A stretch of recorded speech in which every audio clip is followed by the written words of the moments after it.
Hello everyone, I'm Lex, and this week I'm going to be playing with, this last weekend was kind of exciting for everyone because, Lantern won the Grand Prix in the hands of Zach Elzik, and by exciting I mean miserable for everyone whose name is not Zach Elzik.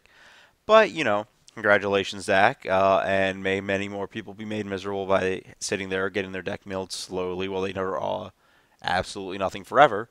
But this deck that lost to Zach in the semifinals actually looked pretty exciting because it incorporated a lot of new cards, which is impressive for a deck that was already good, and that's Elves. So Andrew Solano, fourth place at the Grand Prix, third place maybe, I don't really know on the breakers, but so you've got your standard Elf core, Nettle, Heritage, Llanowar, Elvish Mystic, make a bunch of mana, do some stuff, etc., etc. New card 1, Dwynen's Elite. Helps with the go wide plan. You get a pretty big board presence pretty quickly with this card. Helps with this plan, and just generally another card like Nettle Sentinel that can actually let you beat down without having to win the game normally. But the big thing is this card. So this list is fundamentally different from the cord list in that it's not just trying to loot company for card advantage. It just has a bunch of 2-for-1s or more. And you just draw a million cards and you put them all into play, and eventually your opponent dies. That's all it does. It's not very difficult. That's kind of exciting because the deck is fundamentally kind of the same and kind of different, and kind of pretty powerful at doing what it does. 34 elf creatures in the deck. That's a lot. Your average Sylvan Messenger is hitting over 2 creatures. Your average Lead the Stampede is hitting,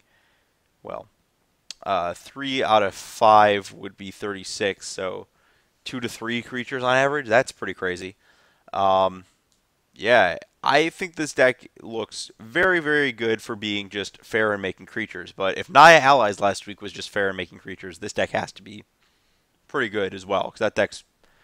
I've lost 3 matches with Naya Allies, okay? They were to Storm, Living, and Ad Nauseam. Decks I don't have hate for, and that just beat me. So, just saying, that deck's good. This deck's probably also similarly powerful. Billion Caverns, your stuff resolves, a bunch of forests, don't get Blood Moon, a bunch of Horizon Canopies, drawing cards is great. Nykthos, making mana is great. Pendlehaven because Mize, and Razorverge Thicket because of the sideboard. Yeah, I mean, the mana is very straightforward. Not a lot to it. Rest in peace, you got some graveyard hate. I'm honestly not sure if that's worth Razorverge Thicketing for, but I'm going to see. I think that Relic, I don't know, the edge to Rest in Peace is that it's actually kind of powerful against Grixis, but I feel like your entire main deck's powerful against Grixis too. So I think Relic might just be better to not have lands that might come into play tapped with. Fracturing Gust, Get Wrecked Affinity, Get Wrecked Bogles, 2 decks that could in theory race you. Choke is Choke. I've kind of come around on hating this card, but I'm willing to play with it in this deck. Spellskites, worth noting, there's not like a Kataki Chord board because there's no Chord of Calling in the deck. Dismember as the best removal spell. You don't want to really you're not going to draw one of your 6 white sources all the time. So, if you have Rest in Peace, it's really powerful. You can set that up. If it's just for Path, whatever. It's not like a green kill spell. There's just Dismember. Beats Twin, beats other random creature combo decks. Kitchen Finks, standard fair grindy card to accompany up. And Chameleon Colossus.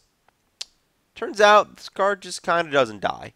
So if you put it into play with Cavernous Souls against Grixis, they are going to lose the game. Turns out protection from black is protection from fish zombies and Tassigers.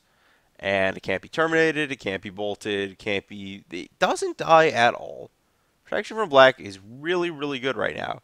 And the problem is that most creatures with the protection from black either die to Tarmogoyf or die to Lightning Bolt.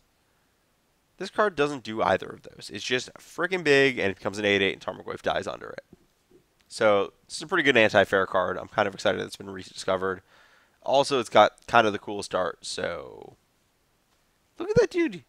He's the head, but he's also just riding up there. Yeah, this card used to be great and constructed. And it's a card that, if they ever make Changeling again, I'd be excited because that means this card could come back. Anyways, the Elf deck, it's not complicated. It's just... There's this different angle of it being able to bury your opponent in card advantage that it didn't have before. I'm kind of interested to see how that plays out and how much better it makes it in some matchups that I thought might have been a little loose before.